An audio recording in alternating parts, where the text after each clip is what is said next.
नमस्कार, देशोन्नतीमध्ये मी ऐश्वर्या शिंदे आपलं स्वागत करते। भारताच्या संरक्षण खरेदी प्रकल्पांना सातत्याने होणाऱ्या विलंबाबद्दल हवाई दल प्रमुख air chief marshal Amarpreet Singh यांनी गुरुवारी एका जाहीर कार्यक्रमात संरक्षण मंत्र्यांच्या उपस्थितीत तीव्र चिंता व्यक्त केली आहे। अनेकदा आम्हाला करार करताना माहित असतं की संबंधित प्रणाली कधीच येणार नाही, असा एकही प्रकल्प मला आठवत नाही जो वेळेवर पूर्ण झालाय। आपण असे आश्वासन का देतो जे साध्यच करता येत नाही, या शब्दात हवाई दल प्रमुखांनी आपली नाराजी व्यक्त केली आहे। एअर चीफ मार्शल म्हणाले, अनेक वेळा करारावर स्वाक्षरी करताना आपल्याला माहित असते की ते वेळेवर होणार नाही, तरीही आपण त्यावर स्वाक्षरी करतो, ज्यामुळे संपूर्ण व्यवस्था बिघडते। संरक्षण प्रकल्प वेळेवर पूर्ण न झाल्यामुळे ऑपरेशनल तयारीवर परिणाम होतो। हलक्या लढाऊ विमानांच्या म्हणजेच LCA प्रकल्पाचा संदर्भ देत ते म्हणाले की तेजस MK-1A या लढाऊ विमानांसाठी फेब्रुवारी 2021 मध्ये हिंदुस्थान एरोनॉटिक्स लिमिटेड सोबत HAL 48,000 कोटी रुपयांचा करार करण्यात आला।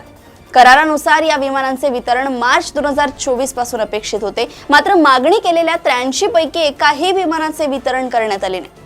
आपण फक्त भारतात उत्पादन करण्याबद्दल बोलून चालणार नाही, आपल्याला डिझायनिंग बद्दल बोलण्याची गरज आहे। आपली सैन्य दले आणि उद्योग यांच्यात विश्वास असणे आवश्यक आहे। आपण खूप खुले असणे आवश्यक आहे। एकदा आपण एखाद्या गोष्टीचे वचन दिले की ते पूर्ण केले पाहिजे, असे मतही एअर चीफ मार्शल सिंग यांनी व्यक्त केले। हवाई दल प्रमुख एअर चीफ मार्शल सिंग यांनी ऑपरेशन सिंदूरचा राष्ट्रीय विजय म्हणून गौरव केला आणि ही मोहीम अंमलात आणण्यासाठी सर्व सैन्य दलांनी एकत्र येऊन काम केल्याचं सांगितलं। आम्ही सत्याच्या मार्गावर होतो आणि देवही आमच्या सोबत होता। मी प्रत्येक भारतीयांचे आभार मानतो।